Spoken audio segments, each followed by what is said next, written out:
প্রিয় বন্ধুরা, আশা করছি তোমরা সবাই অনেক ভালো আছো। আলহামদুলিল্লাহ আমি অনেক অনেক অনেক বেশি ভালো আছি। তোমাদেরকে জানাই স্বাগতম। আসসালামু আলাইকুম রাহমাতুল্লাহ। আজকে কথা বলবো পেটের দীর্ঘমেয়াদী রোগ আইবিএস। আইবিএস নিয়ে মাথাই নষ্ট। আর না, এবার আছে সমাধান। আসুন, আপনারা যারা আমার ভিডিওটি দেখছেন, আমার ইনস্টাগ্রাম আছে, আমার ফেসবুক পেজ আছে মাশরাফি মিথিল, কমেন্ট করবেন, ইনবক্স করবেন এবং আইবিএস এর নানান সমস্যা নিয়ে আজকে আমি আপনাদেরকে কথা বলবো। যাদের প্রয়োজন, যারা আমার কাছ থেকে সুস্থ হতে চান, অবশ্যই আমাকে ইনবক্স করবেন ইনস্টাগ্রামে, ফেসবুক পেজে। হ্যাঁ, চলো বন্ধুরা, এখন শুনে আছি আইবিএস নিয়ে মাথা নষ্ট করার কিছু তথ্য। আইবিএস কি? আইবিএস হচ্ছে ইরিটেবল বাউল সিনড্রোম, যেটি হলো পেটের দীর্ঘমেয়াদী রোগ। কারো কারো ক্ষেত্রে লুজ মোশন হয়, কারো কারো ক্ষেত্রে কনস্টিপেশন হয়, কারো কারো ক্ষেত্রে আবার পেটে ক্র্যাম্পিং হয়। ক্র্যাম্পিং কি? ক্র্যাম্পিং হলো পেট মোচড় দেওয়া। যখন আমাদের পেটটা মোচড় দেয় তখন এটা ক্র্যাম্পিং হয়। তো আমাদের ব্রেইন কটা? আমাদের ব্রেইন হচ্ছে দুইটা, একটা হচ্ছে মাথার ব্রেইন, আরেকটা হচ্ছে গাট ব্রেইন। সো আমাদের যদি পেটে খিদা লাগে, আমাদের ব্রেইন সিগন্যাল দেয়, ঠিক কিনা?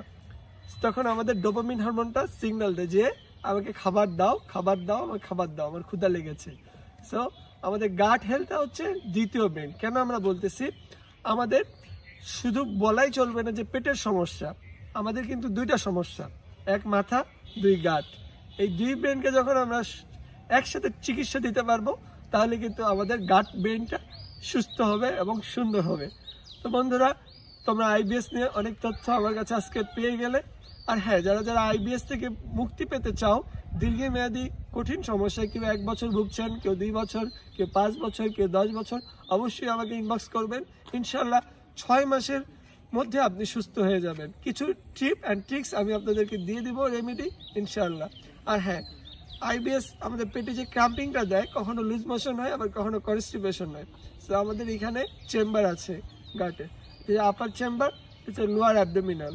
সো আবার upper abdominal, lower abdominal. So এই পেটের মধ্যে আমাদের সকল প্রকারের খাদ্যগুলা কি হয়, তৈরি হয়। এবং এই খাবারগুলা যখন আমাদের বিভিন্ন ধরেন আপনাদের আইবিএস থেকে যেগুলো খাবার খাওয়া যাবে না, যেমন দুধ জাতীয় খাবার, দুধ দিয়ে তৈরি মিষ্টি, সন্দেশ, দুধ দিয়ে বিভিন্ন রকমের খাবার, এগুলো খাওয়া যাবে না। এগুলো খেলে আপনার আইবিএস আবার বেড়ে যাবে। সো আমাদের সবসময় শাক সবজি, ভেজিটেবল সব কিছু খেতে হবে বেশি বেশি, এইটুকু। আর শাক খাওয়া যাবে না। হ্যাঁ, তো ঠিক আছে বন্ধুরা, আইবিএস নিয়ে ছিল আজকে আমার এই ভিডিও। তোমাদের যাদের বেশি ভালো লাগবে, অবশ্যই আমার ভিডিওটি লাইক, কমেন্ট, শেয়ার, সাবস্ক্রাইব করে দেবে। সবাইকে ধন্যবাদ। আসসালামু আলাইকুম।